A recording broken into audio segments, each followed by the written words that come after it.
Welcome to Sign Facts, where every movie hides a secret. Every scene tells a deeper story. And every frame contains details most viewers never notice, from legendary blockbusters and mind-bending science fiction to dark thrillers, unforgettable horror, and hidden cinematic gems. We explore the facts, theories, Easter eggs, behind-the-scenes secrets, and untold stories that make movies truly unforgettable. This isn't just watching movies, this is discovering what lies beneath them. Subscribe to Sign Facts, and step beyond the screen. The apostles are already responsible for a recent smallpox outbreak in Kashmir, a region caught between global powers, one that put millions of lives at risk. The crisis is barely contained, but intelligence suggests it was merely a test run because now the apostles have taken on a new client, a man known only as John Lark. No one knows his true identity, but his ideology is unmistakable. He's penned a manifesto calling for the collapse of global systems, an extremist vision built on tearing down the world order so it can be rebuilt from the ashes. And he's not just talking, he's acting. Lark is believed to be behind the disappearance of Niels Delbruck, a Norwegian nuclear weapons expert. Around the same time, 3 plutonium cores were stolen from a military facility in eastern Russia by criminal networks with ties to Eastern Europe. Everything points to one conclusion: Lark and the apostles are working together. And if they succeed, the consequences would be catastrophic. With Delbruck's expertise, those plutonium cores could be turned into 3 fully functional nuclear devices within 72 hours, a compact, portable, and nearly untraceable once deployed. In the wrong hands, they wouldn't just be weapons, they'd be extinction-level threats. That's where Ethan comes in. His mission is straightforward: find the plutonium before the apostles do, whatever it takes. The trail leads to Berlin, where the stolen cores are currently held by Eastern European black market dealers. Ethan teams up with his trusted allies Benji and Luther, and together they move to recover the material. The operation starts smoothly, but it doesn't stay that way. Everything spirals when Luther is captured during the exchange, forcing Ethan into an impossible choice: secure the plutonium or save his friend. True to form, Ethan chooses Luther, a decision that costs them everything. As the apostles escape with the plutonium, it's a brutal setback. Later, the team manages to capture Delbruck himself, and they attempt to break him psychologically. They stage a news broadcast depicting a nuclear attack on the Vatican, following earlier strikes on Jerusalem and Mecca, the implication being that the world is already burning.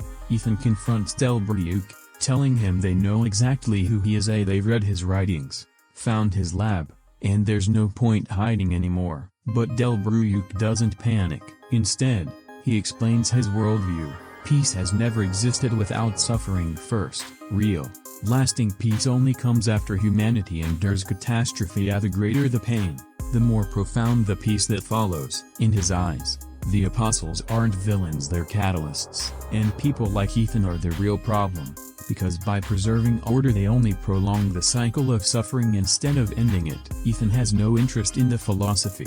He cuts straight to the point: he needs access to John Lark. Delbruck hesitates, then offers a deal.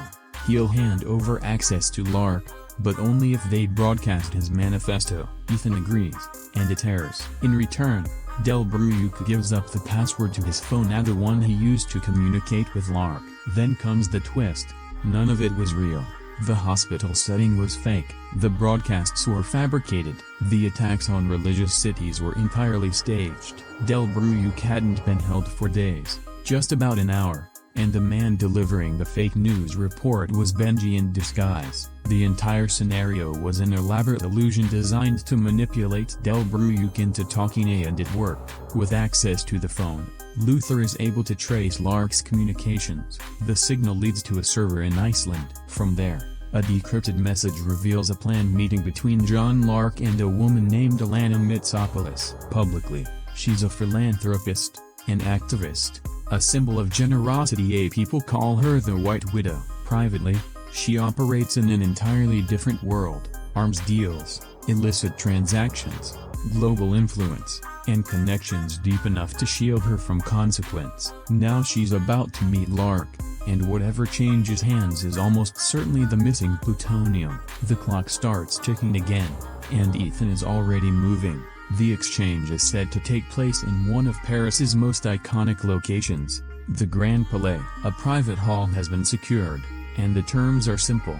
If Lark doesn't show before midnight, the widow walks and the plutonium goes to the highest bidder. Meanwhile, tensions are rising behind the scenes. Hunley confronts Ethan over the Berlin decision, choosing to save Luther instead of securing the plutonium let the apostles escape with the most dangerous material on the planet. Hunley can't understand risking millions of lives to save one man, but Ethan sees it differently, and deep down even Hunley suspects that this refusal to sacrifice a teammate isn't weakness, it might be exactly what makes Ethan who he is. Still, the fallout is real. CIA Director Erica Sloan has had enough. With the IMF having failed, she wants control and assigns one of her top operatives, August Walker, to take over the mission.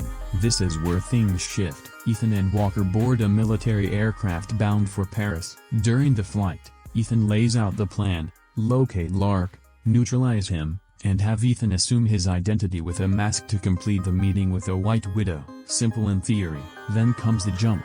Both men leap from the plane into the night sky over Paris, but midway down, Walker's oxygen supply fails and he starts to black out. Ethan doesn't hesitate in a risky mid-air maneuver. He reaches him, stabilizes him, and brings him safely to the ground. They crash land on a rooftop and move quickly toward their target, a crowded nightclub where Lark is believed to be meeting the widow. Inside, the atmosphere is chaotic and music, lights, faces everywhere. Ethan and Walker track a man they believe is Lark into a bathroom, planning to subdue him quickly so Ethan can take his place. It doesn't go smoothly. The man wakes mid-operation, and he doesn't go down easy. What follows is a brutal, close-quarters fight, a raw, messy, and relentless. The suspect fights like someone trained to survive. Just as he's about to pull the trigger on Ethan, Elsa Faust steps in and eliminates him instantly. Problem solved? Not even close. The man's face is too damaged for the mask to work, leaving them with no way to impersonate Lark. Ethan makes the call. He'll go in as himself. No disguise, relying on one crucial advantage: no one actually knows what John Lark looks like. Before he heads in, Elsa pulls him aside with a warning. Assassins are already in position, sent to kill Lark, though they don't know his face, say only that he'll meet the White Widow at midnight. If Ethan walks into that room, they'll assume he's the target. Ethan presses her for how she knows this, but Elsa won't answer. With no other option, Ethan enters the meeting and comes face to face with Alain Mitsopoulos, elegant, composed, and dangerous beneath the surface. Posing as Lark, he wastes no time warning her that the room isn't safe, that people nearby don't want this deal to happen, and urges her to stay alert. She listens, and just as they prepare to move, everything erupts into chaos. The assassins strike, gunfire fills the room, but Ethan and the widow fight back together, pushing through the attackers and escaping the kill zone. Once clear, the real negotiation begins. The widow lays out her terms. If Ethan wants the plutonium, he has to deliver Solomon Lane in return. She's only the middlewoman, and the actual buyer isn't interested in money, only Lane. No Lane, no deal. To prove she's serious, she hands Ethan one of the plutonium cores as a gesture of good faith. It's real, and so is the threat. But when her brother starts talking about using overwhelming force against the Paris police during the extraction, Ethan shuts it down immediately. That's not how this will happen. He proposes an alternative that avoids unnecessary bloodshed. Elsewhere, Walker meets with Sloan, who's furious that this isn't how the operation was supposed to go. She wanted Lark present at the exchange to lead them to the rest of the network. Instead, she's got Ethan improvising in the field. Walker seizes the opportunity to plant doubt, suggesting something doesn't add up. That maybe Lark isn't who they think. Maybe he's American, smart enough to stay ahead of the system and disappear without a trace. Maybe he used a decoy to take the fall. Then he pushes further. What if Ethan has turned? After all, Lane and his followers were once loyal operatives too. until they realized the system they served wasn't what they believed and walked away. To back up his claim, Walker hands Sloane a phone he says he took from Lark, claiming it contains everything she needs. Back in Paris, the operation to extract Lane is already underway. Ethan and Walker intercept the armored convoy transporting him, but instead of letting the widow's men unleash chaos on the police, they take control themselves, ramming the vehicle off course and into the Seine. What follows is pure mayhem. A high-speed chase tears through the streets of Paris, police swarm the scene, and the widow's forces close in. Sirens echo through the city as everything spirals into controlled chaos. Benji and Luther secure Lane while Ethan and Walker weave through traffic on motorcycles, dodging capture and keeping the operation alive. Eventually Ethan breaks away, slipping into the sewer system with Luther and Benji. They're not out yet, though moving Lane through an exit point. They run into a police officer who's shot by the widow's men before anything can be explained. Ethan reacts instantly, taking out the attackers and saving her life, refusing to let the mission cost innocent blood. They get Lane into a vehicle and prepare to move, but Ilsa reappears at this time not to help, but to kill Lane and prove her loyalty to MI6. Ethan doesn't hesitate,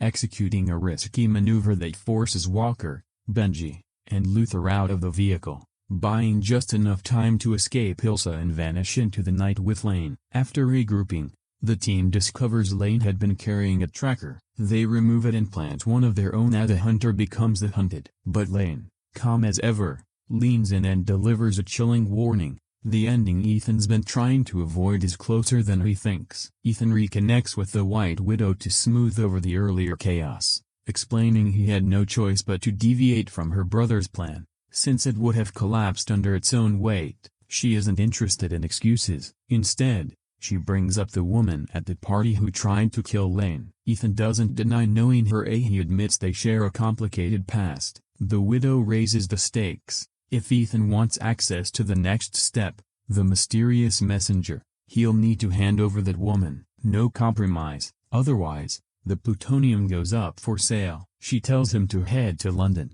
where his next instructions will come. With the pressure mounting, Ethan tracks down Ilsa and urges her to walk away before things spiral further, but she refuses. There's no walking away for her. She finally reveals the truth. At the Paris party, she wasn't there to kill Lark, she was supposed to protect him. But when things turned, she chose Ethan instead. Her real mission is far more complicated. MI6 wants Lane eliminated. After his capture, plans were made to move him to London through diplomatic channels, but the situation grew volatile. Every major power wants access to him, and someone with his knowledge of British intelligence can't be allowed to fall into foreign hands. So MI6 made a decision. Ilsa had to prove her loyalty.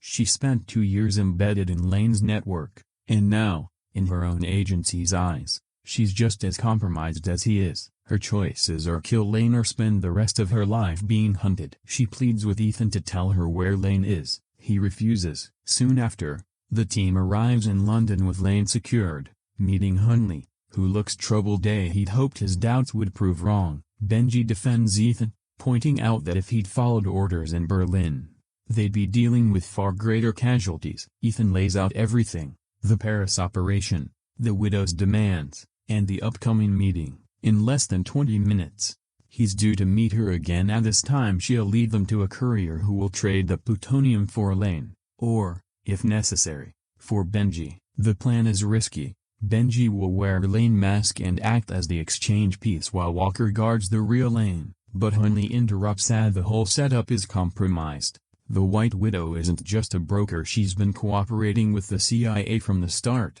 trading results for leverage and immunity. Her goal: capture the plutonium, capture the apostles, capture Lark. Luther asks why they weren't warned. Hunley explains that Sloane doesn't trust anyone. In her eyes, anyone could be Lark, even one of them.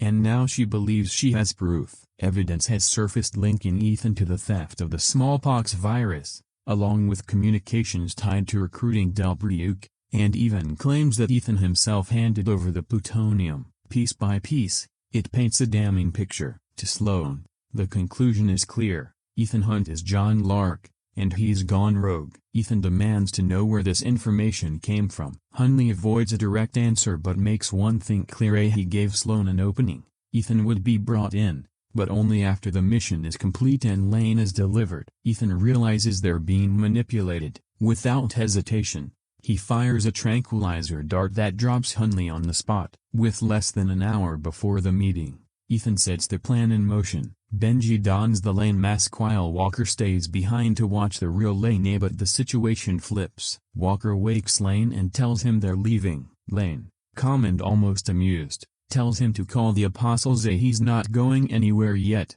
since his business with Ethan isn't finished. Walker grows impatient, reminding him of their arrangement: frame Ethan, secure the plutonium, and bring down the system. To Walker, the world needs to be torn apart, and they're the ones who can do it. The priority now is simply keeping Ethan alive long enough to take the fall. Then everything changes. Walker realizes he's not talking to Lane at all, but to Benji wearing the mask. The truth comes out: Walker isn't just part of the operation, he is John Lark, apostle, architect, traitor. The mask comes off, literally and figuratively. Meanwhile, Hunley manages to reach Sloane, who immediately deploys a CIA strike team to detain everyone involved. Hunley reminds her of their agreement, but Sloane no longer cares. That deal is dead, and she doesn't trust anyone with stakes this high. When the CIA team arrives, though, it becomes clear they're compromised. They're working for the apostles. Walker gives the order to attack.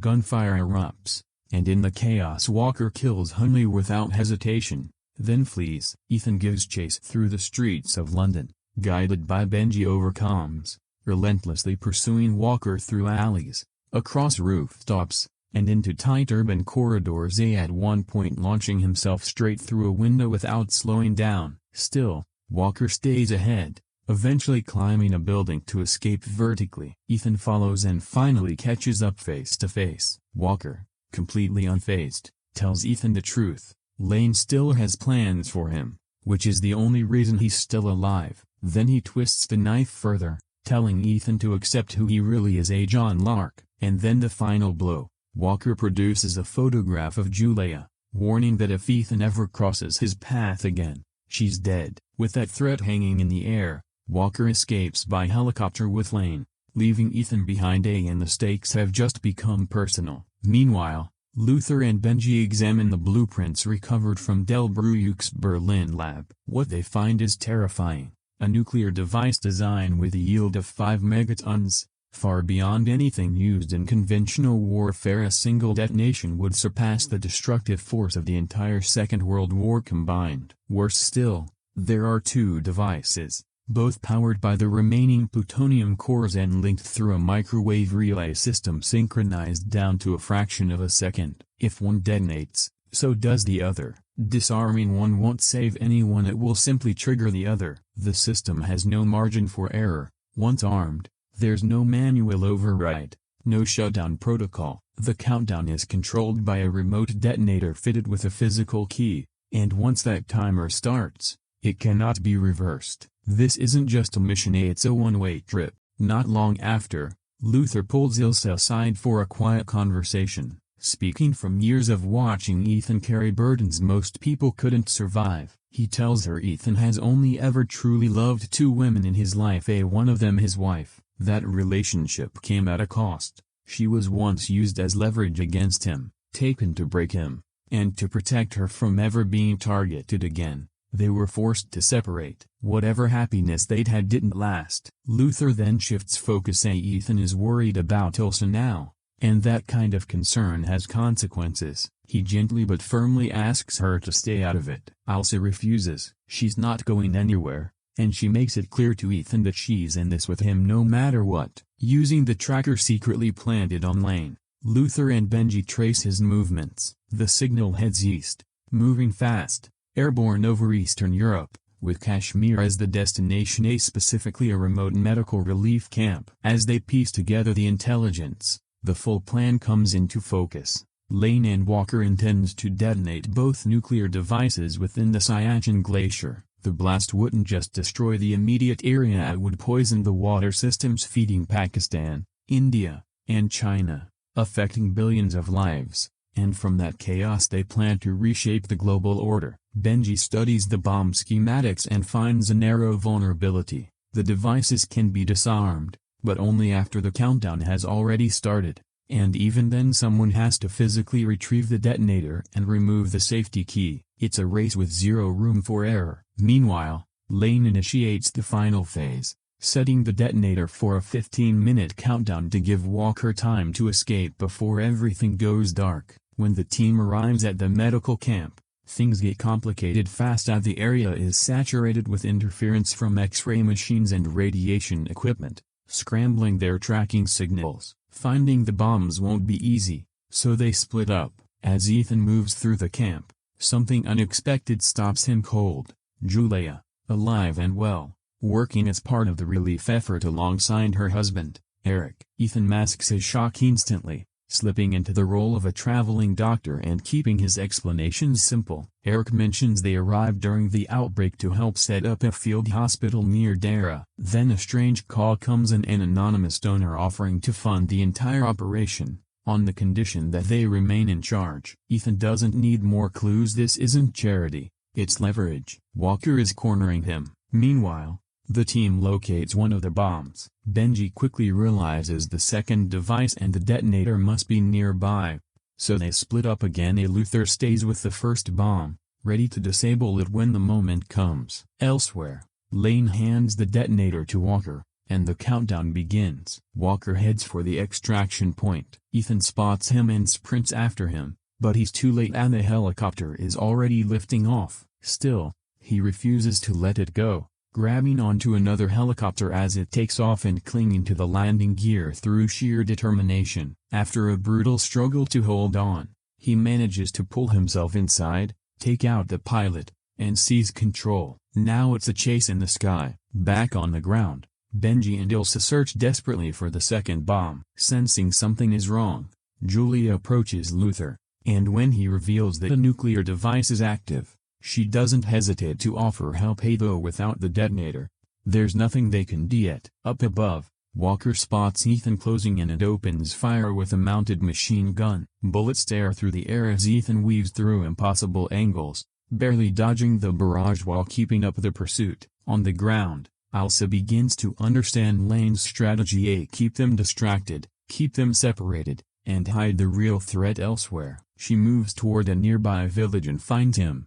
Lane is inside a house with the second bomb. She alerts Benji, but before they can act, Lane strikes first, ambushing and tying her to a chair. Moments later, Benji arrives and walks straight into the trap. Lane overpowers him and cuts off his air, but Ilsa doesn't stay down. She breaks free of the chair and throws herself back into the fight, sliding a support box toward Benji to give him leverage. The struggle is relentless. Benji lands a kick, but it's not enough, and Ilsa pushes through to finally gain the upper hand, choking Lane unconscious. Benji is safe. At the same time, the aerial pursuit reaches its breaking point. Ethan slams his helicopter into Walker's and both aircraft spiral out of control and crash near a cliff's edge. The wreckage barely settles before the fight resumes, with no weapons and no rules, just raw survival. As Ilsa and Benji scramble to disarm the second device, everything comes down to Ethan retrieving the detonator. Near the cliff's edge,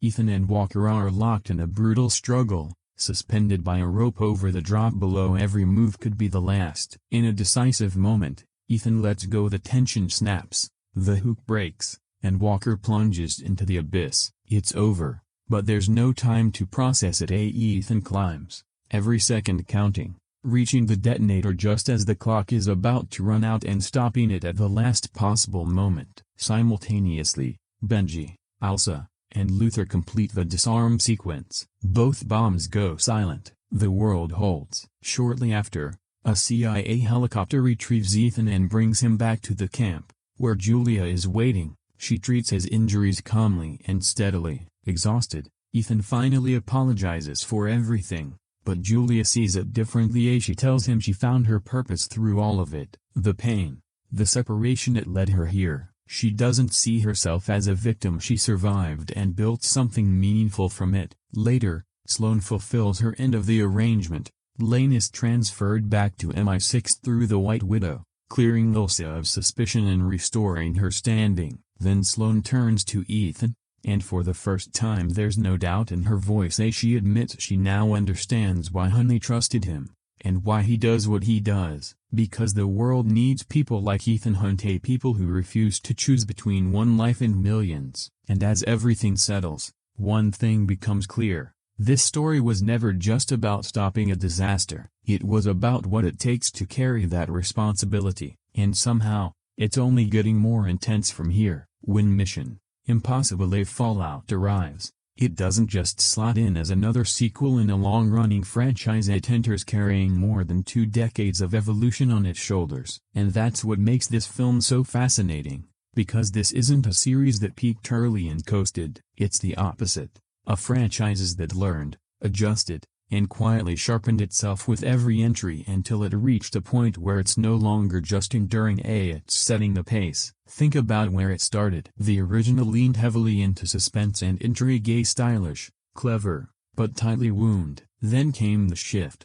Different directors, different tones, different identities. Some entries leaned into spectacle, others struggled with character depth. And for a while the series seemed to be searching for its true form. Then something changed. From roughly the 3rd film onward, you can feel the recalibration as the balance between emotional stakes and high-speed action begins to settle. By the time Ghost Protocol and Rogue Nation arrive, the franchise has found its rhythm. Fast, sharp, globally scaled, but anchored in character and continuity. And Fallout is where everything converges. This isn't just another mission, it's the culmination of everything that came before. The tone, the pacing, the character relationships, the storytelling structure all feel refined, almost engineered, as if the series has finally figured out exactly what it wants to be and how to deliver it at the highest level. That's why so many people place this film at the top, not just because it's bigger or louder,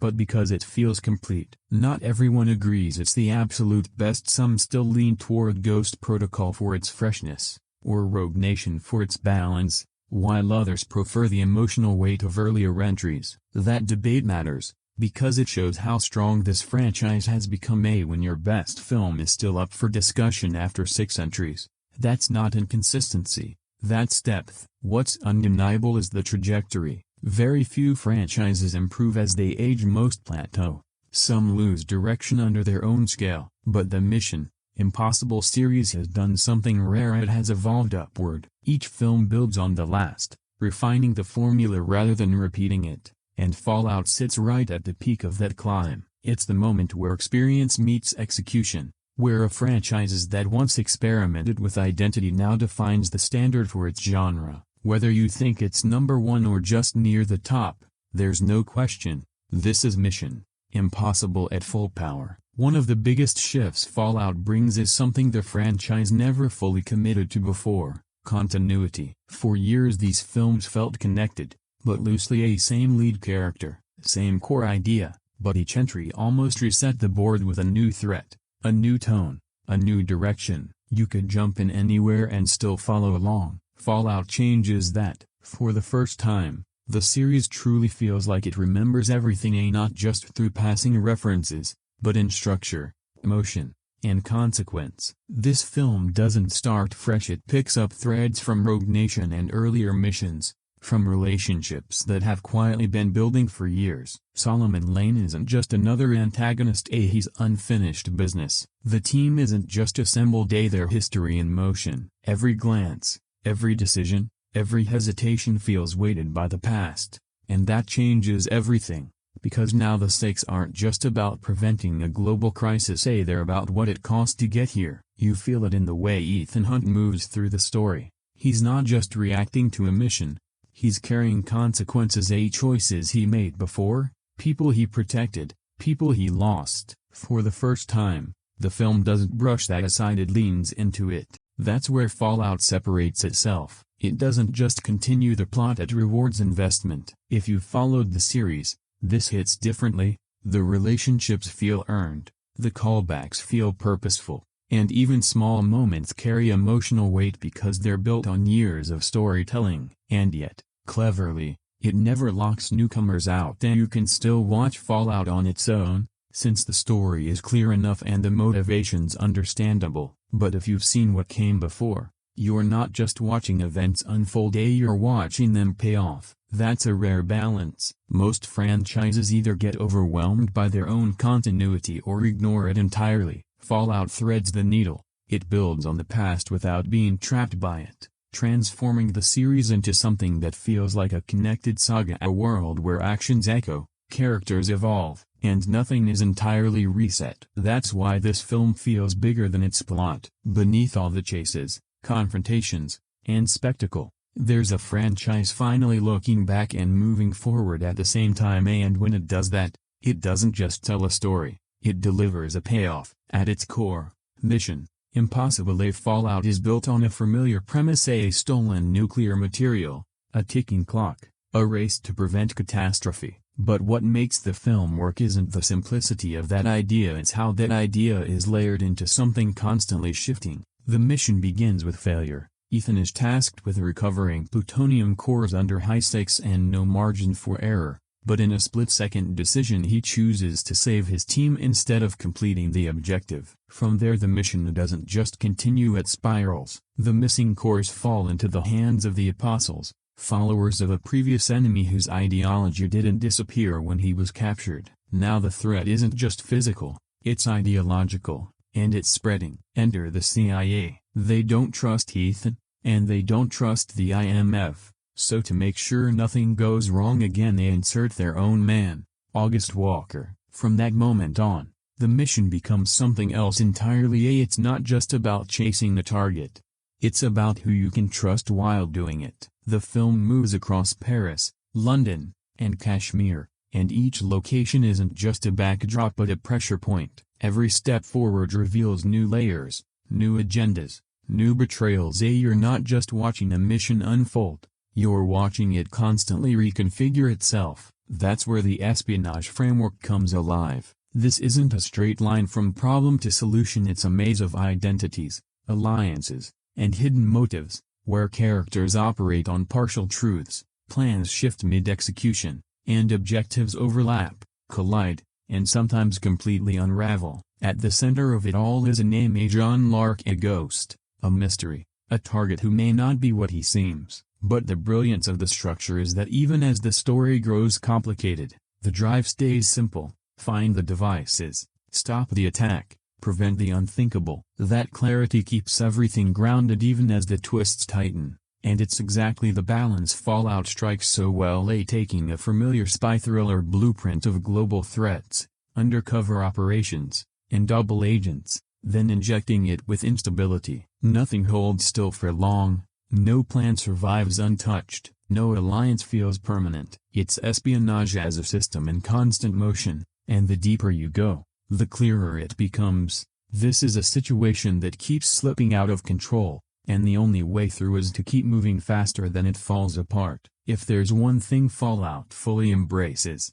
its complexity. Not the kind that politely unfolds in front of you, but the kind that keeps shifting under your feet. This isn't a story that moves in a straight line. It loops, doubles back, and hides things in plain sight, and just when you think you've figured it out, it changes the rules. At its heart is the classic spy movie engine: a deception, double crosses, triple crosses, and sometimes something beyond that. Alliances don't hold, identities aren't fixed, and objectives evolve mid-mission. Characters say one thing and mean another, and sometimes they don't even have the full picture themselves. Then there's the franchise's signature tool, the mask. Not just a gadget here, but a statement, because when anyone can be anyone, trust becomes the most fragile thing in the story. The film leans fully into that. There are moments where the audience is ahead of the characters, sensing the deception coming, and moments where the film flips that dynamic entirely, shifting perspective at exactly the right time. But here's the interesting part: this complexity isn't always clean. At times it does feel tangled, overloaded, maybe even unnecessarily intricate. There are stretches where the layers stack so tightly that clarity starts to blur, and depending on how you engage with it, that can either pull you deeper in or push you slightly out. But the film knows exactly what it's doing. Because this isn't complexity for the sake of intellectual challenge, it's complexity as momentum. Each twist isn't just there to surprise you, it's there to keep the story moving, to redirect the path, to place the characters in new situations before they can settle. It's less about solving a puzzle and more about staying afloat in something that keeps changing shape. That's why, even when the plot feels dense, it rarely feels stuck. You're always being pulled forward, always adjusting, always reassessing. In a way, that's the essence of Fallout's storytelling. It doesn't ask you to track every detail perfectly, it asks you to ride the uncertainty, because in this world no plan is final, no identity is certain, and no truth stays intact for long. At 2.5 hours, Mission Impossible Fallout should feel heavy, it should drag, it should sag somewhere in the middle, it should remind you of its length. But it doesn't, because this film isn't paced like a traditional blockbuster, it's driven like a system that never powers down. From the very first moments there's a built-in sense of urgency, not just in the story but in how the film moves. Scenes don't linger, conversations don't overstay, and the second something is established, we're already moving, and that momentum never really stops. This is a film built on forward propulsion, where one sequence leads directly into the next, each escalation pushing the stakes higher, faster, tighter. There's barely time to process what just happened before you're swept into what's coming next. A chase into confrontation, confrontation into pursuit, pursuit into another ticking clock. It's relentless, and that relentlessness is exactly why the runtime feels so deceptive. While the clock says 2.5 hours, the experience feels like a continuous surge of energy. You don't watch Fallout in segments and ride it, but here's where it gets interesting. That same strength can also become a limitation. When everything is intense, when every few minutes feels like a peak moment, the highs begin to blend together. There's no single moment that towers above the rest, because the film rarely gives you a valley and no breathing room, no reset, just escalation after escalation. And while that keeps you locked in, it can slightly soften the impact of any one sequence. It's like being on a ride that never slows down. Thrilling, absolutely, but also overwhelming. Still, the control behind it is undeniable. This isn't chaos disguised as pace, it's carefully constructed propulsion. The editing,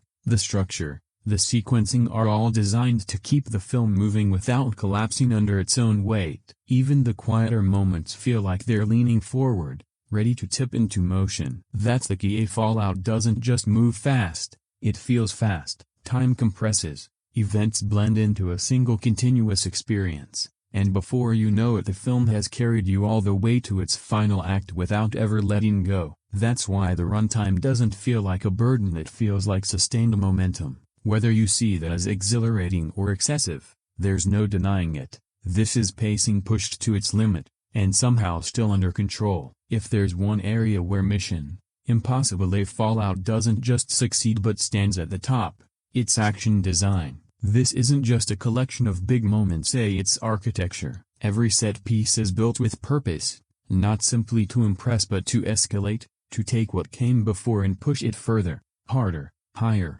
It starts early with an intense, close-quarters bathroom confrontation, a raw, physical, almost uncomfortable in how direct it feels. No spectacle yet, just impact, just bodies colliding in a tightly contained space. Then the scale begins to expand, a high-altitude jump slicing through clouds, controlled chaos in open air, a motorcycle pursuit weaving through city streets. Speed and precision converging at once, a rooftop chase where every leap feels like it could go wrong. Momentum turned into tension, and the film keeps building. Cars, bikes, foot chases, helicopters, each sequence more intense and layered than the last, until it all converges in a final act with a ticking clock, multiple threats, a team split across locations, and an aerial chase that feels barely under control. Then it tightens again. From the sky to the edge of a cliff, from large-scale chaos to a desperate, high-stakes struggle for survival. That's the genius of how these set pieces are constructed. They don't just get bigger,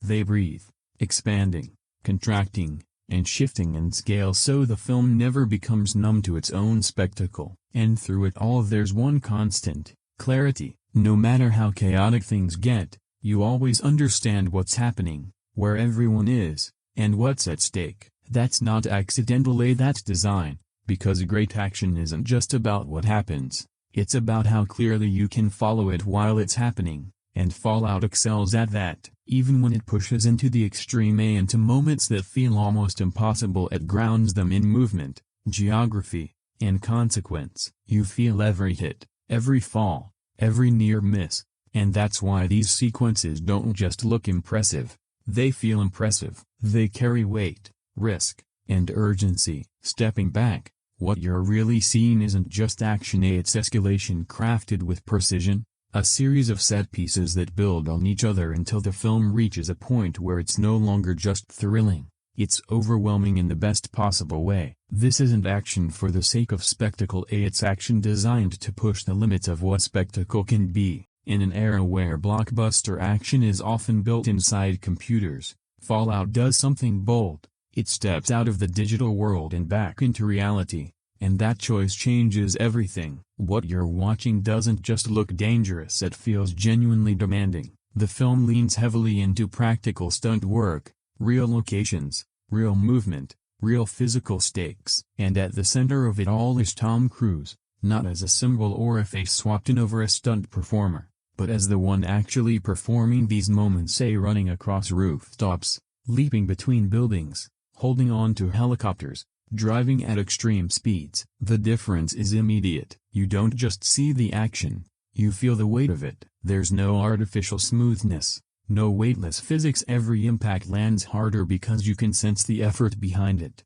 the strain, the precision, the narrow margin for error. And sometimes that margin disappears entirely. There's a moment in the film where Cruise jumps between rooftops and misjudges the landing, injuring his ankle on impact. It's not hidden or cut away, it's in the movie, and he keeps going. That single moment tells you everything about what this film is built on: commitment. You can't fake that kind of physical presence, and you can't simulate the way a body moves under real stress. As the film stacks one of these sequences after another, that realism compounds. By the time you reach the larger set pieces, the aerial pursuits and cliffside confrontations, you are already conditioned to believe what you're seeing, even when it borders on impossible, because the foundation was laid in something real. That's what separates Fallout from so many of its contemporaries. In other films, spectacle often feels distant, something you're observing from outside. Here it feels immediate and close,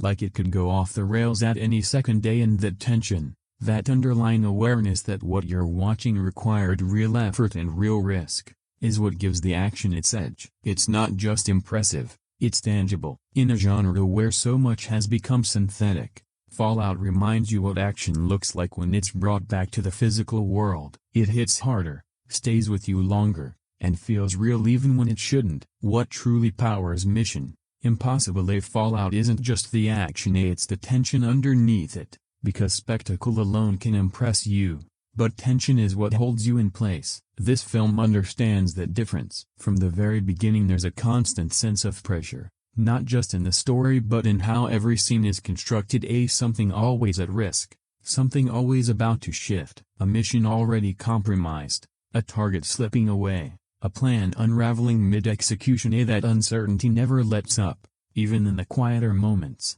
conversations don't feel safe, decisions don't feel final, and there's always the sense that something is about to change, rarely in your favor. That's how Fallout builds suspense, not through a single ticking clock, but through layered ones. There are global stakes, a nuclear danger, large-scale consequences, irreversible outcomes. There are personal stakes, loyalty, trust, the people Ethan refuses to abandon. And there are immediate stakes, the risk in the moment, the confrontation you're watching right now, the fall that could happen at any second. All of these pressures run simultaneously, tightening scene by scene until you're not just watching what happens, you're feeling what could happen. That's where the adrenaline kicks in. Every chase feels like it could end badly. Every confrontation feels like it could escalate too far. Every decision feels like it could cost something real. And what makes it even more effective is this: you know the familiar beats of these stories. You know Ethan makes it through. You know the mission gets completed, but Fallout doesn't let that familiarity dull the experience. It pushes further, creating moments where, even knowing the outcome, you still lean forward and feel that split-second uncertainty. That's rare, that's control, because suspense here isn't about surprise alone. It's about sustained pressure. By the film's final act, that pressure peaks, multiple threads converging, time running out, no margin for error left. It's overwhelming, but never chaotic, because every element is working toward the same goal, keeping you on edge, your attention locked, your pulse elevated. And when it works, which in Fallout it almost always does, the result is more than excitement. It's adrenaline with purpose, tension that carries weight, consequence, and urgency. That's why this film doesn't just entertain, it holds you and refuses to let go. There's a point in Mission Impossible Fallout where you stop noticing individual shots and start absorbing the film as a full visual experience. Because this isn't just a movie that looks good, it's a movie designed to be seen. From the very first frame there's a precision to the visuals, clean, controlled, deliberate. Nothing feels accidental, every shot feels placed, measured, and aligned with the energy of the scene. That control extends across the entire film. This is a globe-trotting story, but not a superficial one. Paris isn't just a backdrop, it's movement, with narrow streets and flowing traffic becoming part of the chase. London isn't just iconic, it's vertical, rooftops, ledges, and distance turning space into risk and tension. And Kashmir is scale, open, vast, almost overwhelming, where the stakes finally stretch as far as the eye can see. Each location carries its own identity, rhythm, and texture, and the cinematography leans into that. Rob Hardy's work here doesn't try to dazzle you with flash, it draws you in with clarity. The camera moves with intention, tracking the action without losing orientation. Even in chaos, you always know where you are, what you're seeing, and why it matters. That's the key, because great cinematography in an action film isn't just about beauty, it's about readability under pressure, and Fallout excels at that balance. Colors shift with tone, muted and cool when tension rises, more vibrant when the world opens up, and lighting reinforces mood rather than just aesthetics. Whether it's the dim unease of interiors or the sharp exposure of open environments. What really stands out, though, is the sense of presence. These locations feel real because they are real. You're not looking at a recreated world, you're inside it. The streets feel lived in, the environments feel tangible, and that authenticity elevates everything happening within them. Even when opinions differ on individual locations, the overall visual consistency never breaks. It's polished, cohesive, confident. That confidence ties everything together, because in a film packed with movement, speed, and intensity, the visuals never get lost. They guide you, ground you, and give the motion structure, so that by the time the film reaches its largest moments, you're not overwhelmed by what you're seeing, you're immersed in it. That's what makes the visual design of Fallout so effective. It doesn't just show you the world, it makes you feel like you are moving through it at full speed. There's a reason Fallout feels so smooth, controlled, and complete, and it's not just the action, it's the craft behind it, because every technical element here is working with precision. Start with the editing. This is a movie that moves fast, relentlessly fast, but never loses clarity, and that doesn't happen by accident. Every cut is intentional, every transition designed to carry momentum forward without breaking your focus. Even with multiple story threads unfolding at once, you're never unsure where you are. That's control. Then there's the production design. The environments don't just look good, they feel functional. Every location, room, and piece of equipment feels like it belongs in the world of the film, and nothing looks like a set even when it is. That authenticity extends to the details. Costumes that reflect character rather than distract from it, props that feel used rather than placed, spaces that feel lived in rather than staged. Even the smaller elements, hair, makeup, physical wear and tear, add to the realism. Characters don't move through the film untouched, the world leaves marks on them, and those marks matter. But where the polish really becomes undeniable is in how everything comes together. The sound design aligns with the movement, the editing supports the pacing, the visuals maintain clarity under pressure, and the performances sit naturally within the environment. Nothing feels disconnected, nothing feels unfinished. This is a film refined at every stage, from planning to execution to final presentation, and you can feel that effort. There's a consistency to the experience, a sense that no corner was cut and no detail overlooked. It's not flashy in a way that draws attention to itself, it's precise in a way that keeps you immersed without you noticing why. That's the highest level of technical filmmaking,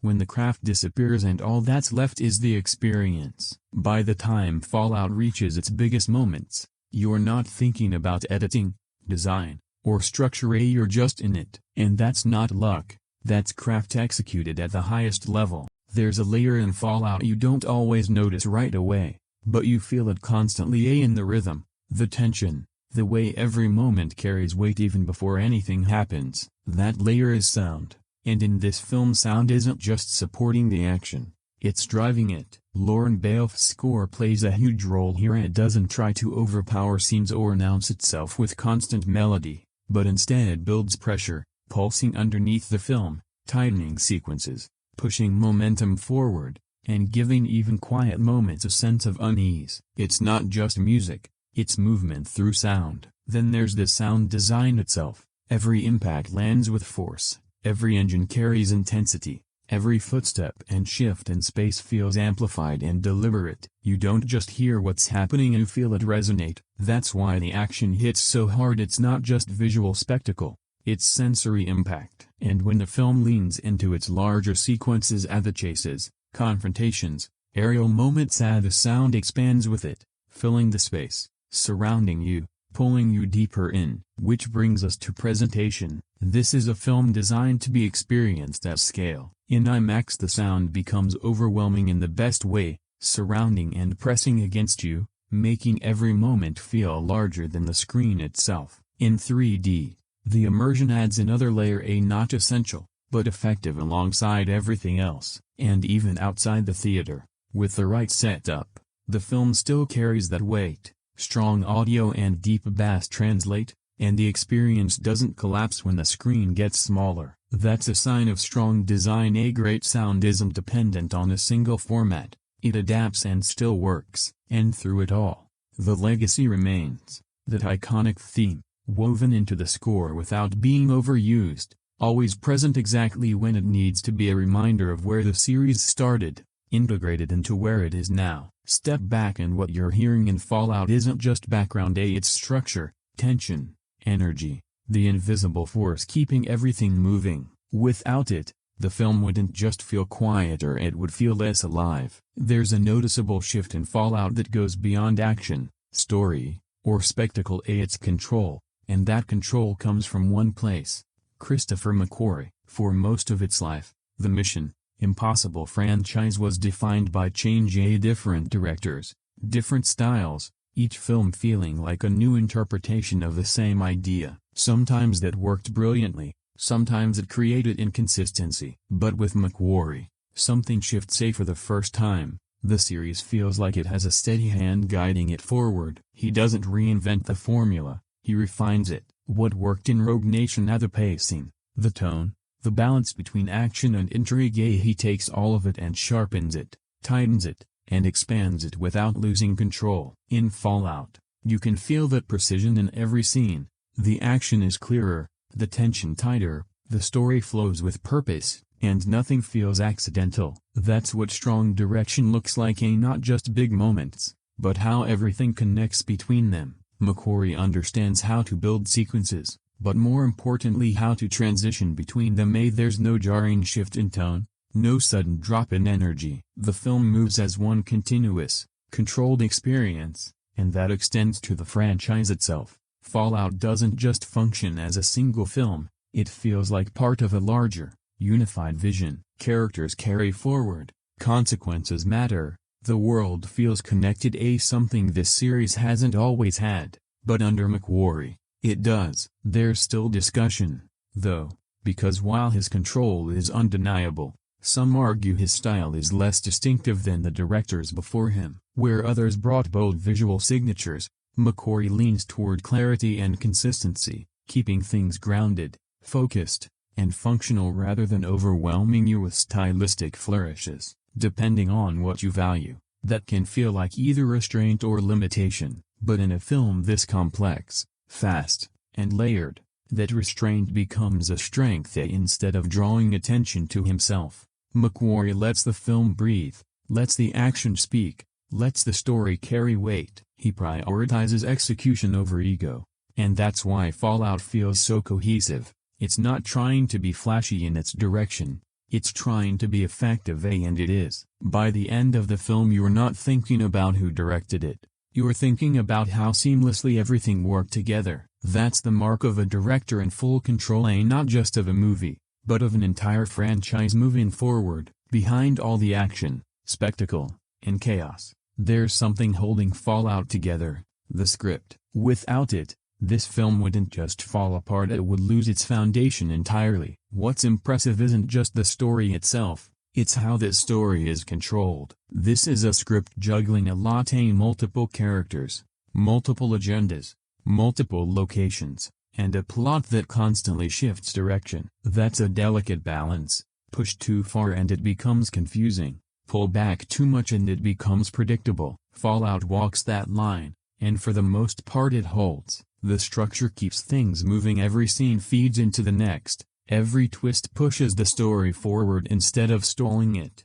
and even when the plot loops back on itself, it rarely stops. That's not accidental, that's design, because this script isn't trying to be a puzzle you solve, it's trying to be a system that keeps evolving. Within that system, tone becomes critical, and this is where the film really shows its control. It blends seriousness with restraint. There's humor, but it's measured. There's tension, but it never overwhelms to the point of fatigue. There's heightened reality, but it's handled with awareness rather than excess. The film knows what it is. It doesn't pretend the impossible is ordinary, but it also doesn't draw unnecessary attention to itself.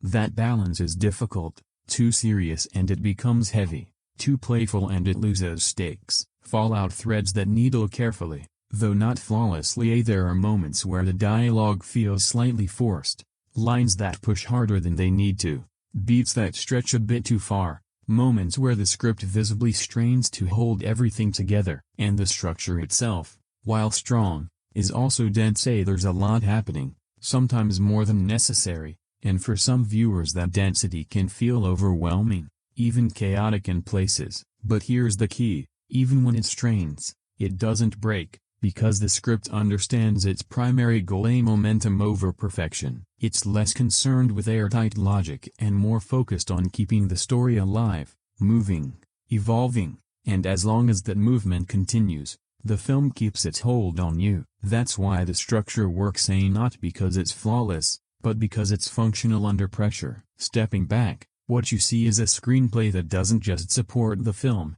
it stabilizes it, holding together complexity, tone, and pacing in a way that lets everything else, the action, the performances, the spectacle, land exactly where it needs to. It's not just writing, it's control and motion. There's a noticeable shift in Fallout, and you feel it almost immediately. This film is heavier, not in a way that slows it down, but in a way that gives everything more weight. Compared to earlier entries, especially the more playful energy of Ghost Protocol, Fallout pulls back on the lightness. The humor is still there, but restrained. It doesn't dominate scenes or interrupt tension, appearing in brief, quick releases before the film tightens its grip again, and that grip is strong. This is a story that leans into consequence and risk, into the idea that things matter rather than just happening. The stakes feel sharper, the pressure feels closer, and the tone reflects that. There's less reliance on flashy gadgets, less emphasis on exaggerated sci-fi tricks. The film strips away some of the franchise's more heightened elements and replaces them with something more grounded,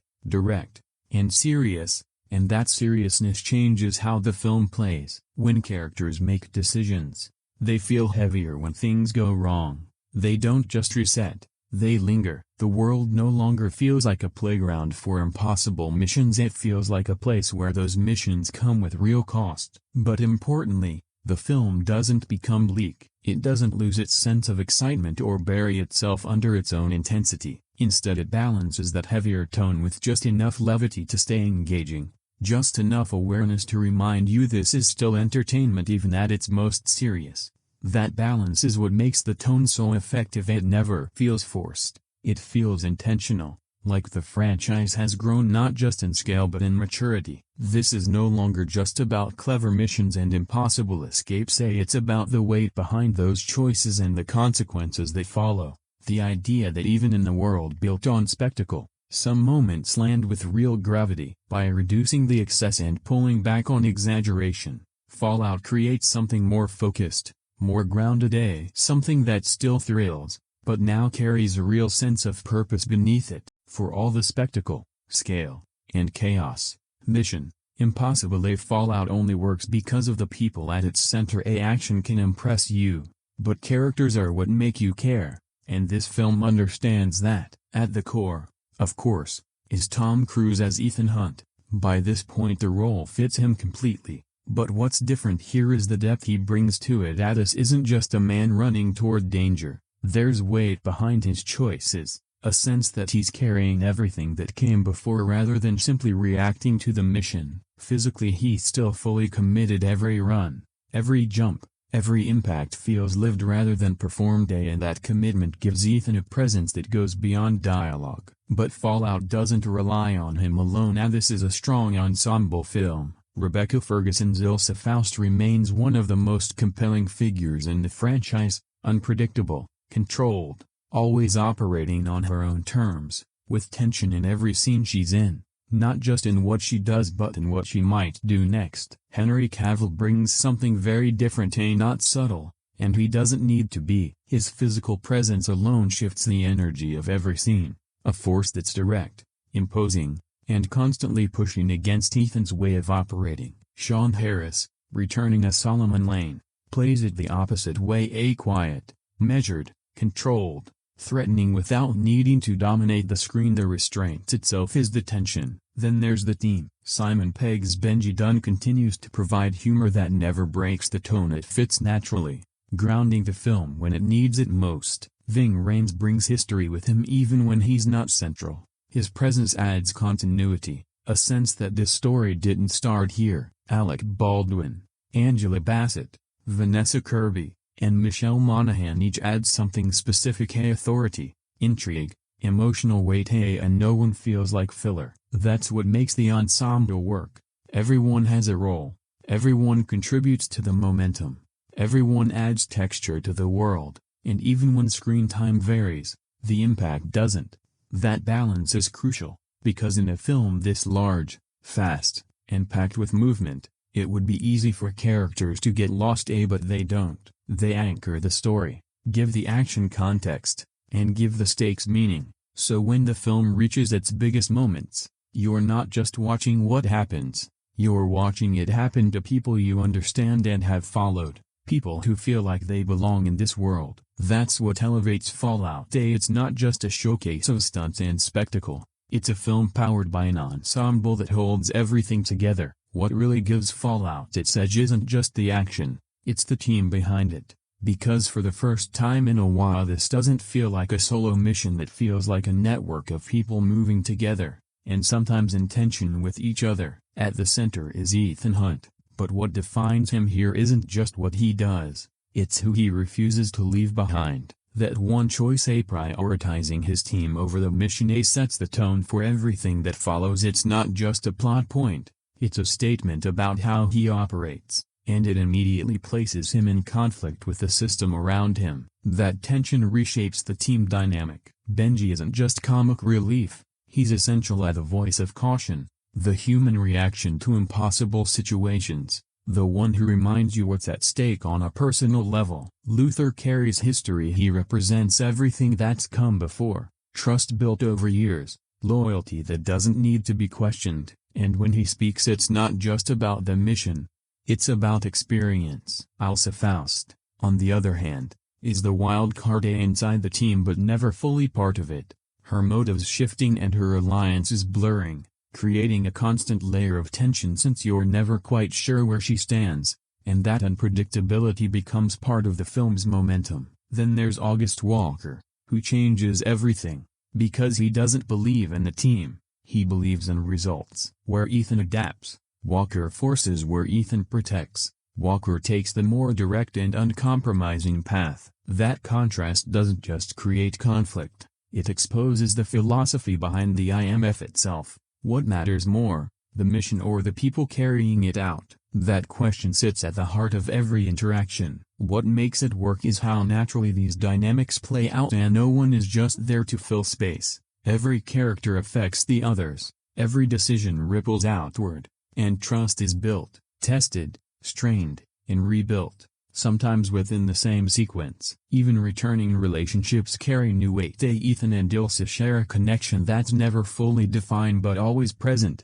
Benji and Luther ground the team emotionally, and the presence of figures like Julia adds another layer, reminding us the mission doesn't exist in isolation, that there's a life beyond it, and that life matters. Here's where the film divides opinion, though. While some see this as the most layered use of the team yet, others feel certain characters don't get enough space, that some roles are reduced or some arcs could go further, and both perspectives have merit. But what's undeniable is that the team matters more here than ever before, not just as support but as a system of relationships driving the story forward. Because in Fallout, the mission isn't just about stopping a threat. It's about how you stop it and who you're willing to risk along the way, and every member of the team has a different answer to that. There's a quiet shift happening in Fallout, one that doesn't announce itself loudly but changes the dynamic of the film in a real way. The women in this story aren't just present, they're active forces, and that distinction matters. In a genre that often relegates female characters to the background, Fallout does something different. It gives them agency. Take Ilsa Faust. She isn't clearly defined by allegiance, and she moves through the story on her own terms, with her own objectives, conflicts, and decisions. Even when aligned with Ethan, there's always the sense that she's operating independently. She's not following, she's choosing, and that makes her unpredictable, powerful, and compelling. Every time she enters a scene, the dynamic shifts, not because of who she's with but because of what she might do next. Then there's the White Widow. A very different kind of presence but just as important. She brings control and influence, a different kind of power that doesn't rely on physical force but on positioning, negotiation, and awareness. She understands the world she's in and navigates it with precision. She isn't reacting to the story, she's shaping parts of it. And critically, neither of these characters feels like an accessory to the protagonist. They're not there to elevate Ethan.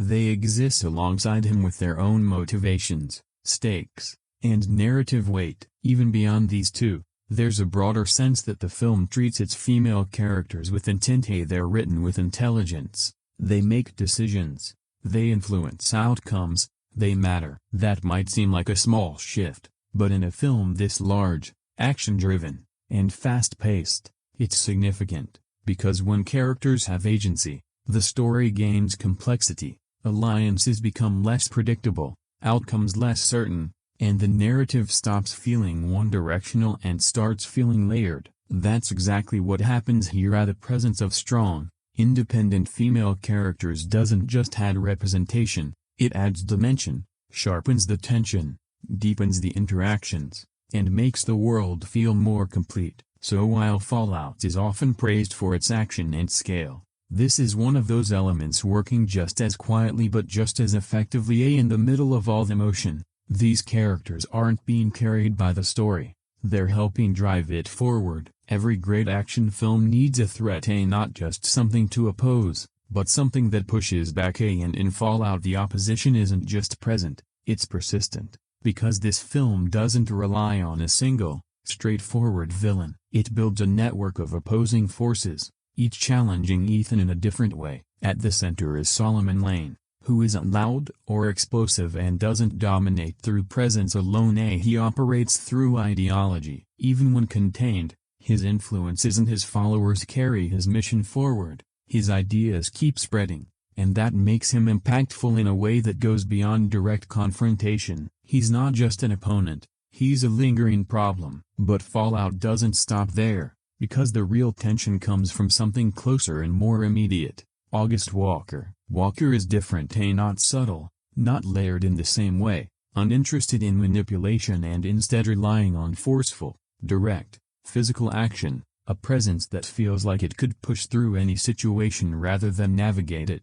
That contrast is key. Where Ethan adapts, Walker collides. Where Ethan thinks, Walker acts. He's not just an obstacle in the mission, he's a challenge to Ethan's entire way of operating, and that's what makes him effective, not just as an antagonist, but as a counterpoint. Together, these opposing forces create a layered challenge, one rooted in ideology and one rooted in physical dominance, and around them the world itself turns hostile. At the apostles, the shifting allegiances, the uncertainty of who's working for whom, all feeding the same idea that the opposition isn't always clearly defined. That's where the film plays with expectations. Some twists land, some feel familiar, some you might anticipate, and even when the direction becomes predictable, the execution keeps things engaging, because it's not just about who the opponent is, it's about how they function within the story. In Fallout, they function well. They apply pressure,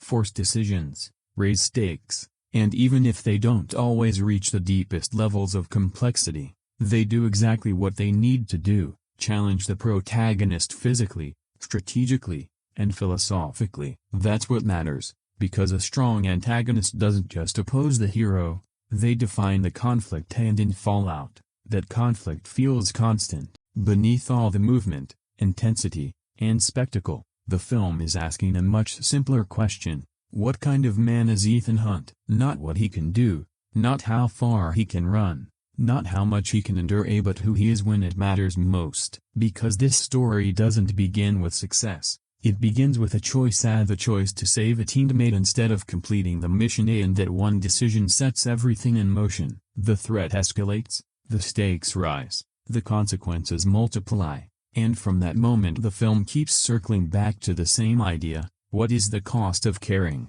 In this world, loyalty isn't always seen as strength. To some it's a weakness, a liability, a flaw. August Walker represents that mindset: cold deficiency, results above all else. The mission comes first no matter who gets left behind. Ethan refuses that. He doesn't separate the mission from the people carrying it out, and that's where the tension lives, because the film constantly places him in situations where that belief is tested. Where saving one life could risk millions, where doing the right thing might make everything worse. And yet he doesn't change. He adapts, he struggles, he carries the weight of those choices, but he doesn't abandon them. That's the humanity at the center of the story. Not perfection, not invincibility, but the refusal to become something colder, something easier. That humanity extends beyond Ethan, running through the team. Through loyalty built over years, trust that isn't always spoken but always present,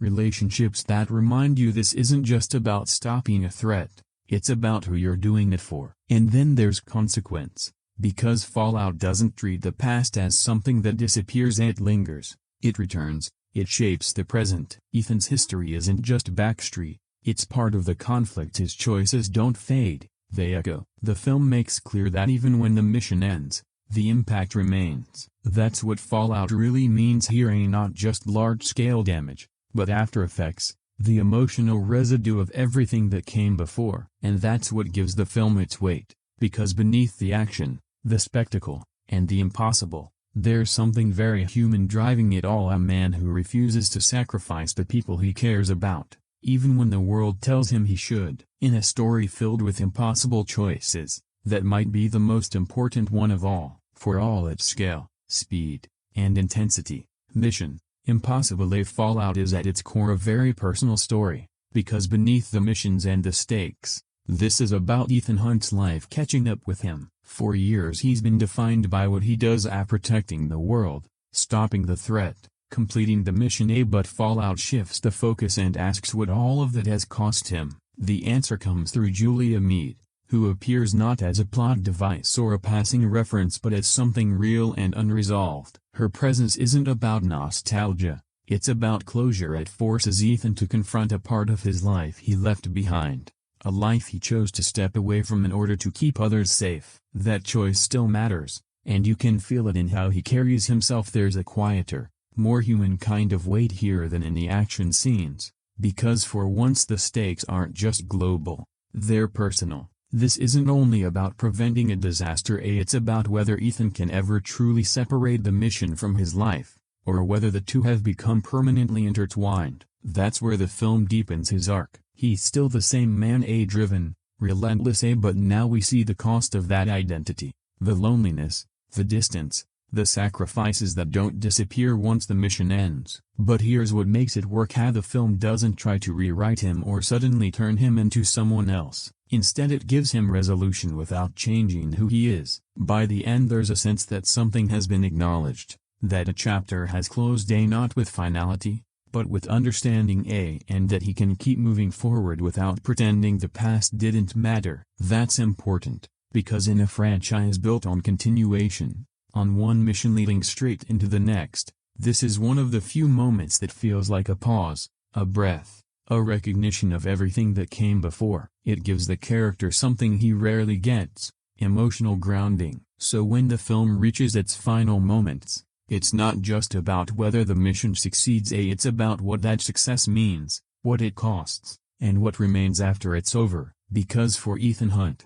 the mission may be impossible, but the consequences are not, and for once, the story lets him face them. There's an ongoing tension at the heart of Fallout, and it's not just between characters, it's between two forces that define the entire film: story and spectacle. This is a movie that wants to do both. It wants to give you deeper insight into who Ethan Hunt is, what he believes, and what his choices mean, while also delivering relentless, high-impact action, and those two goals don't always move at the same speed. On one hand, you can see the effort. There are moments where the film slows down just enough to explore Ethan's mindset, his loyalty, his refusal to sacrifice people for the mission, his past, his relationships, the weight he carries, glimpses of a character shaped by years of decisions. But then the film accelerates again, back into chases, confrontations, spectacle, and that's where the divide becomes clear, because while the character work is present,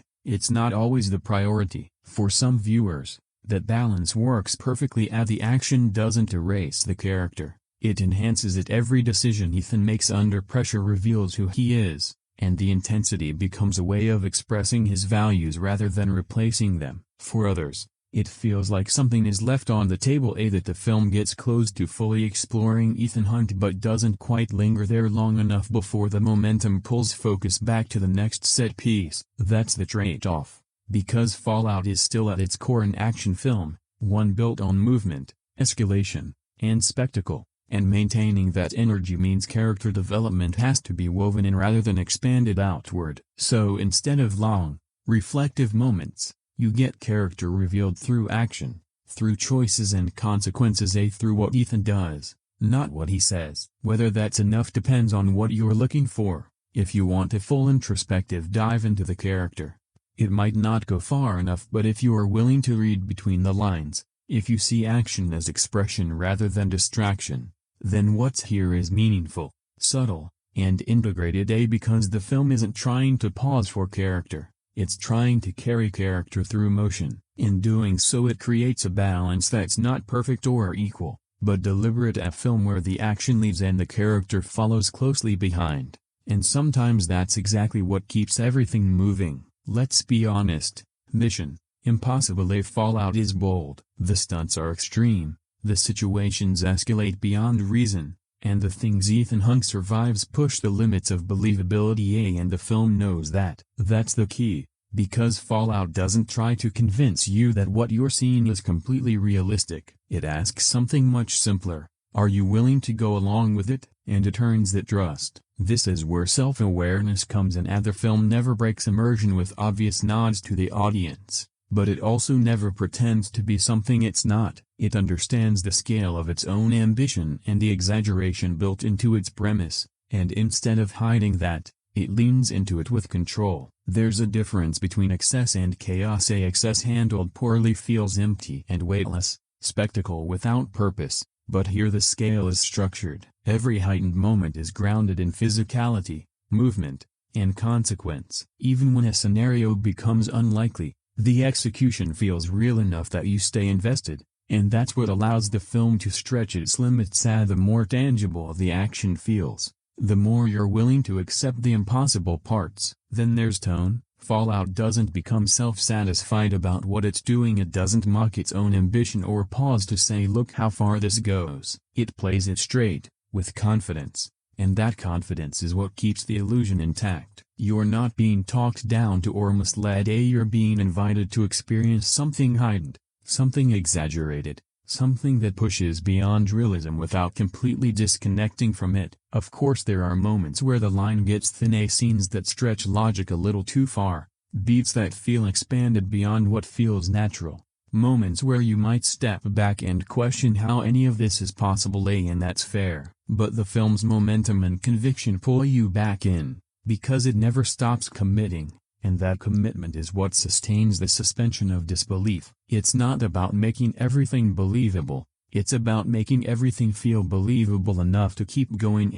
And that's what Fallout does so well. It understands the audience isn't looking for strict realism, they're looking for engagement. So it pushes the boundaries, embracing the scale but with just enough control that you don't reject it, you ride with it. There's a constant push and pull running through Fallout, sitting right on the line between realism and exaggeration. On one side, the film works hard to feel grounded. Real locations, practical stunts, physical movement with real weight, impact, and consequence. You can see the effort and feel the strain. When Ethan runs, he doesn't glide, he pushes. When he falls, it doesn't look clean, it looks painful. Everything about the execution is designed to make the world feel tangible. But on the other side, this is still a blockbuster, and not just any blockbuster, one that thrives on escalation. The stakes are enormous, the scenarios extreme, the aerial sequences unfold at intense scale, and characters endure situations that push physical limits with tension driven to its absolute peak. That's where the balance lives. The film wants you to believe what you're seeing while also asking you to accept things that stretch belief, and surprisingly it works most of the time. Because the realism isn't there to make everything logical, it's there to make everything feel possible. That's an important distinction. You're not watching this thinking yes, this could happen exactly like this. You're watching it thinking this feels real enough that I'm still in it. That's the balance Fallout maintains, building a foundation of authenticity through physicality and detail, then using that foundation to support moments that go far beyond it. It turns the exaggeration, though not perfectly. There are moments where the illusion cracks, scenes that push a bit too far, where the physics bend a little too much, where the stakes feel slightly overblown. And when that happens, you feel it. But the film doesn't dwell there. It moves, relying on momentum, tension, and commitment to carry you past those moments. Because ultimately Fallout isn't trying to be realistic, it's trying to be convincing. Convincing enough that you stay invested, that you don't check out, that when the impossible happens you don't question it immediately. You experience it first. And that's the key. In the space between realism and exaggeration, Fallout finds its identity. Not fully grounded, not purely fantastical, but something in between, something that feels real even when it clearly isn't. There's a sharper edge to Mission Impossible Fallout, one that sets it apart from much of the franchise. You feel it in the confrontations, in the stakes, in the way the film doesn't soften its impact. Because this isn't just action, it's impact. The intensity here isn't polished to feel effortless. When characters collide, it's rough, unpredictable, physical, and every moment carries weight, not just for the body but for the situation itself. The bathroom confrontation is a perfect example. It's not elegant, it's not designed to look smooth, it's desperate and raw, and you feel every slam, every struggle, every moment where control slips. That tone carries through the film. Chases aren't just thrilling. Their high-risk confrontations don't feel safe.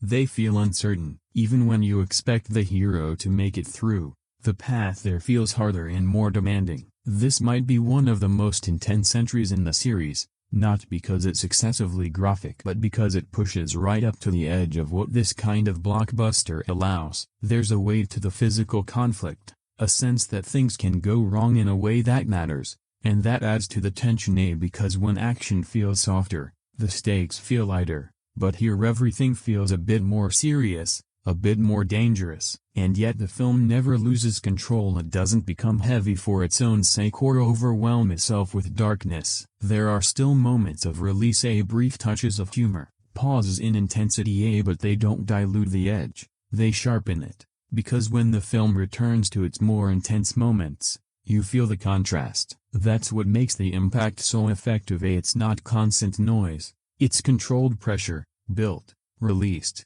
and built again. Stepping back, what Fallout achieves isn't just action with scale, it's action with edge, a film that pushes its tone further than expected without losing its own balance, giving the experience something more than excitement, intensity with purpose. When you strip everything back, beyond the debates, the comparisons, the expectations, one thing about Mission Impossible Fallout becomes very clear: this film works. And it works at a level most action movies never get close to, because its strengths aren't isolated, they're stacked. Start with the most obvious: the action. This isn't just big or loud, it's crafted. Every sequence is built with intention, escalating in scale and intensity while still maintaining clarity. You're never lost, never disconnected, you're right there inside it, and that's rare. But it doesn't stop there. The film is technically sharp across the board. The editing keeps everything moving without confusion, the cinematography grounds even the largest moments, the sound design adds weight to every impact, and the score drives momentum without overwhelming it. Everything works together, nothing feels out of place, and that level of polish shows. Then there's the pacing, 2.5 hours that never feel heavy, moving with purpose, constantly pushing forward, keeping the energy alive from start to finish. Never stalling, never drifting, and at the center of it all, the performances. Tom Cruise carries the film with absolute commitment, not just physically but emotionally, while the supporting cast strengthens every scene, adding texture, tension, and personality, making it feel like a complete ensemble rather than a collection of characters. Beyond the mechanics, there's something else: continuity. This film doesn't exist in isolation. It builds on what came before, respects its own history,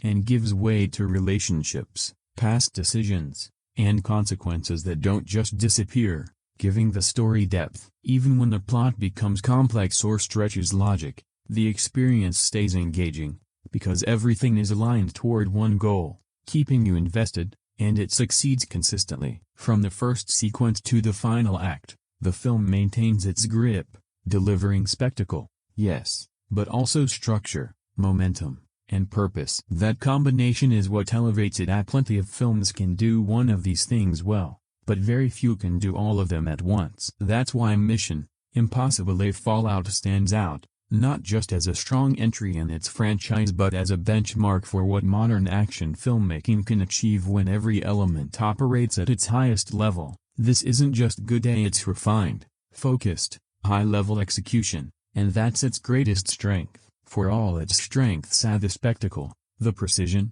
the momentum, Fallout isn't flawless, and that matters, because what makes this film impressive also exposes where it strains. Start with the story. At its core it works. It drives the film forward, creates tension, gives the action purpose. But look closer and it becomes more fragile. This is a plot built on layers, twists, betrayals, and shifting identities, and sometimes those layers stack a little too high, resulting in moments that feel overcomplicated. Not enough to break the film, but enough to make you pause and wonder if it really needed to be this dense. Then there's convenience. Events aligning a little too perfectly, characters arriving at exactly the right moment, situations resolving in ways that feel more functional than organic. Again, it doesn't break the experience, but it's there, and once you notice it, you can't entirely ignore it. The runtime plays into this too. At 2.5 hours the film moves quickly,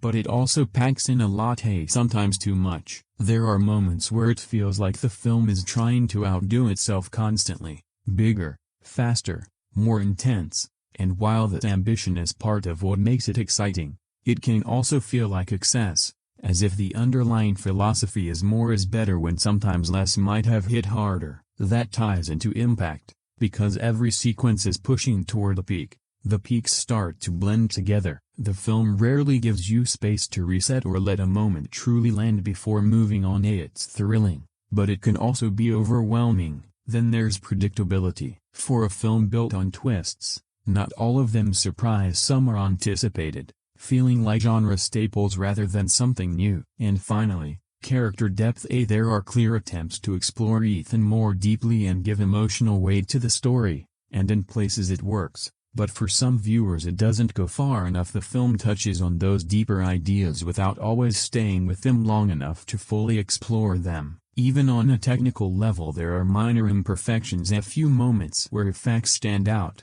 a few performances that feel slightly uneven. Small things, but noticeable. So yes, Fallout is impressive, but it's not untouchable, and maybe that's what makes it more interesting, because these imperfections don't weaken the film, they humanize it. They remind you that even at this level of control and craft, there's still a balance being managed, a line being walked. And while Fallout stays on that line most of the time, there are moments where you can feel just how close it comes to tipping over. At a certain point, Mission Impossible Fallout stops being judged as just another entry in its own series and starts being measured against the genre as a whole. Because this isn't just a strong sequel.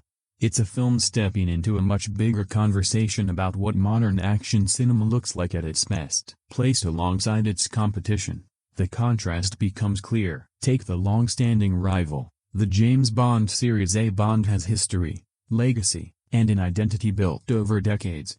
But where Bond often leans into style, mystique, and character-driven cool, Fallout leans into precision and execution, moving faster, hitting harder, and building momentum in a way that feels more immediate and physical. Then there's the world of superhero cinema, a massive scale, massive stakes, entire cities reshaped through digital spectacle. But with that scale often comes distance, action that feels removed and weightless. Fallout goes the opposite direction, staying grounded even when it's extreme, replacing digital spectacle with physical presence. You don't just see the action, you feel it, and that difference matters. And then there are franchises built purely on escalation, bigger set pieces and bigger stunts, risking excess without structure. Fallout skirts that edge but rarely falls over it, because beneath all the spectacle there's discipline, design, and intention, and that's what elevates it. This is a film that doesn't just participate in the genre, it defines a standard within it, a benchmark that other action films are inevitably compared to, whether directly or indirectly. Not because it reinvents everything, but because it refines everything, taking familiar elements, chases, confrontations, espionage, global stakes, and executing them at such a high level that they feel fresh again. That's rare, because in a genre built on repetition, standing out usually means doing something different. But Fallout proves something else. Sometimes standing out means doing the same things better than almost anyone else. Stepping back, this film sits not just near the top of its own franchise but near the top of the genre, a one that doesn't just compete, but quietly raises the bar. And once that bar is raised, everything that follows has to reach for it. There's a question that quietly follows Fallout from start to finish. Is this just entertainment, or is it something more? On the surface the answer feels obvious. This is a blockbuster,